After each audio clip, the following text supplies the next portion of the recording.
not everyone in an audience is a musician, you know? So they're looking more from probably the end we look at it.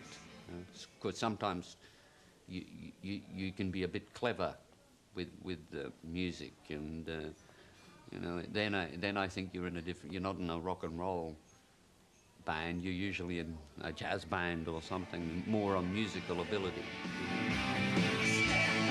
You know, we're a great band. You know, I have no problem saying that. You know, we can play, we can rock, and that's what we do. I mean, we play. If you want to play other stuff, you go somewhere else and do it. You know, but here, the one thing is to hook onto the feel, hopefully have a nice sound on stage, and just do the damage. You know. There's very few rock and roll bands. There's rock bands, there's sort of metal, there's whatever, but there's no rock and roll bands. There's the Stones in us.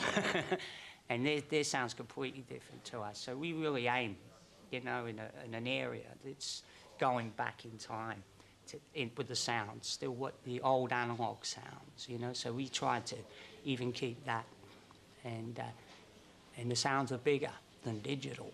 Well, what's the difference between rock bands and rock and roll bands? Well, rock bands don't really swing. Rock and roll has a swing, you know, like yeah, you've got your hi-hats, you know. A lot of rock's not got that swing in the hi-hat. It's more become stiff. They don't understand the feel, the movement, you know, the jungle of it all. It's a feeling.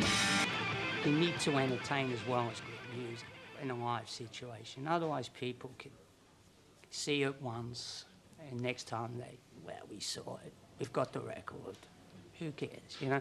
But AC/DC, some concerts can be, because of what Angus does on the show on that night, or Brian, there's lots of, you know, it's just that performance, and they come in, well, something's going to happen on that stage tonight.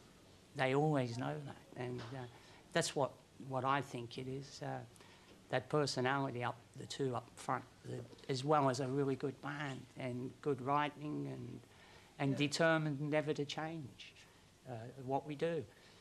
It's just the whole to never change it. It's what we always wanted to do. So you don't go do something you've always wanted to do, and 25 years later you say it's time for a change. You know, You had 3 different drummers. That must have been different. Yeah, but we've always tried to get that emulating of Phil's style, because that's what the style of the band was. You know, it's the simpleness in the drumming, and that's what we'd aim for. Or a little bit of that swing. They didn't need to swing a bit, you know.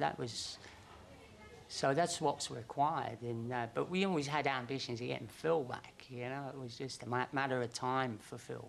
He just needed a time-out thing, you know, to get back to his own life and everything. But he said he wanted back, you know, and it was just waiting for the moment.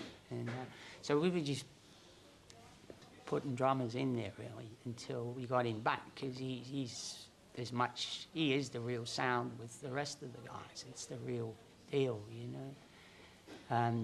It still sounded like AC/DC, but it just didn't have as much oomph under it. They call me up again, and we go over and sit down after 12 years, and it's like I've been out 5 minutes for a cup of tea. It's like I've been out for a packet of cigarettes, and that is absolutely true.